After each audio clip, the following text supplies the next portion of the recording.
UMass Lowell Hockey Riverhawks this weekend, a couple of games at home. University of Maine is in on Friday night, Saturday night, Boston University at the Sanger Center. One of them's a 7:15 start, that's on Friday, 7 o'clock on Saturday, and hopefully we'll have a large crowd out there for some good hockey action.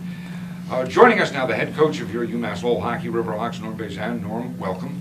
Rob, nice to be with you. Always a pleasure. And I know I'm one that at times will get overly excited about upcoming weekends, but to me this feels like a big and important weekend. It certainly is. I think two great opponents, two teams playing some good hockey, so it should be very competitive for us throughout the weekend. From now until we're done, it's Hockey East games with 2 points on the line in the conference every single weekend. So that kind of adds significance to it. No more non-conference hockey. Yeah, it certainly does, and we're looking to climb up the ranks within our league, and this is a good opportunity to do so. Are you a guy that looks at the standings at all, or you just wait for maybe the last day of the season you take a peek at the standings? No, you can't help but see them every once in a while, but I don't pay too much attention to it. I look to see who we have to catch and what the 4-point games are, and put even more importance on those games. And in Hockey East, it doesn't matter who the opponent is. You know you're in for a dogfight.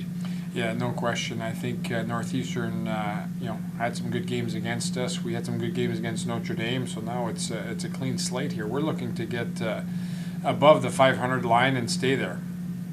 Let me ask this, and this is something I often ask at the beginning of the year, but I think it's often worthy of asking at various points during the season. For the moment, let's take scores out of the equation, take record out of the equation. Do you like the way this team's approaching the game, playing the game on the ice? No, I think we got some work to do. I really like the way we came back from break. I thought we moved well. I thought we communicated well. I think we took a little bit of a step back in intensity, and I want to get back to that same enthusiasm we had just coming off a break. How does one bring that back? Is it a matter of work at practice, or is it more the work that each player has to do in their own heads, the mental approach to the game? Well, a little bit of both. I feel that we brought competitiveness back in practice here, and I couldn't tell you who the lineup is tomorrow. It's going to be very competitive to earn a spot. There's one more practice to do so, and we'll see who wants to be in there the most. I think from our standpoint, we want to get back to playing classic Lowell-style hockey, and that's puck aggression. That's blocking shots, that's doing little things to gain some offense and generate chances. Are there particular things that you as a coach can do during the week that are your points of emphasis that help build that? Oh, certainly. Yeah, we've been emphasizing that all week. We touched a lot on special teams because it's such a big part of any game.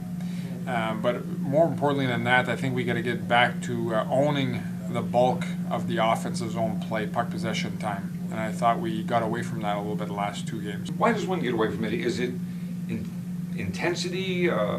Is it that you almost try to do too much at times? Yeah, I think those are all relevant points. I don't think it's a lack of intensity. The kids are trying hard. However, I think sometimes you try too hard and you're not in position because of it. You have to think your way around the rink. I think we have to work smarter, not necessarily harder. And I think we got to get back to that in doing our own job and relying on your teammate to do the same. So I think with that will come a lot more positional play, and with positional play comes a lot more recoveries. And if we do that, we'll generate more chances. I know it's game-winning goals that make the headlines, but I guess it's details that win games. Yes, and the details are what we talk about all week.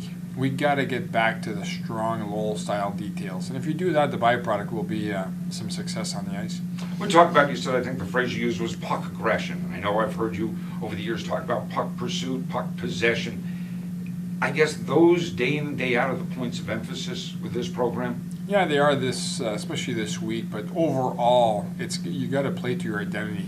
And I think when we're strong, we hound the puck. And we got to get back to that. When I've watched practice this week, and that's kind of, I think, one of the things that's jumped out at me, though I wouldn't necessarily put it in those words, it just seemed practice was, the drills were designed toward competitiveness, one-on-one, two-on-two, that sort of competitiveness, rather than, free men skating up the ice and passing with no defense. It seemed as though there was more of an emphasis this week on drills where you were always competing with somebody in a one-on-one battle. Yeah, you're correct. I think we've put an emphasis on it, and hopefully we see it in a game. But usually when you see it in practice consistently, you'll see it in a game. We're in the second half of the year. Is this where leadership makes the biggest difference? Another great point. I would like to think so. I would like character make that difference also. You know, we got a lot of good character in the room, and I like our leadership. I've mentioned that before. However, the character overall has to take over in the sense that there's 13 regular season games left, and that's it. So it's time to get after it, and hopefully you'll see a lot of that this weekend. I know I mentioned at the outset that 2 different opponents this weekend. Let's take them briefly individually. Are there things that Maine does that I won't say worries you, but this demands a certain amount of attention from you and the coaching staff? Yeah, no, certainly they have their own set of characteristics right now, strengths that they're playing to, and they're not being themselves. They're staying disciplined. And they're keeping the game very simple. They're winning a lot of wall battles, so we're gonna have to contend with all of that. And their special teams have been strong. And last time we played them, if you remember correctly, they scored 3 on the power play, and we scored 1. Special teams is gonna play a big part in things. So we have to contend with all that. We're anxious to play again because we only had 1 game last weekend. I think the guys are excited. We're at home. We're at one of the best rinks in the country with some of the best fans, and we want to get back after it. BU on Saturday night. I know their record isn't what they'd like it to be, but boy, I look at that roster. That's a talented hockey team. Oh, they're always going to be very talented. I haven't watched enough BU film to comment too much on BU. We've been concentrating on our first opponent only, but we'll do so here early Saturday morning. I guess nice to get past the distractions and all the hoopla that surrounds Fenway Park, but let me ask you, is there one memory that you take with you that you'll tell your grandkids about being at Fenway?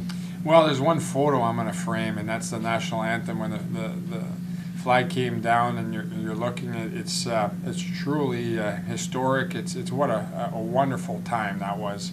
The conditions weren't ideal, but you got to look at what you enjoyed, and you got a chance to play at Fenway, and that'll be a memory I take with me for a long time. And I guess finally it'd be good to get back to the Songa Center and the home crowd and the cozy surroundings. Yeah, we need everybody to show up at the Songas Arena Center and support the team because they're itching to show you what they've got. And we'll remind people, UMass Lowell against the University of Maine, Friday night at 7:15 start. Saturday, Boston University comes to town. That's a 7 o'clock start. Bazin, I thank you very much for your time, and let's go get a couple of W's. Bob, truly my pleasure. Thank you. Thank you.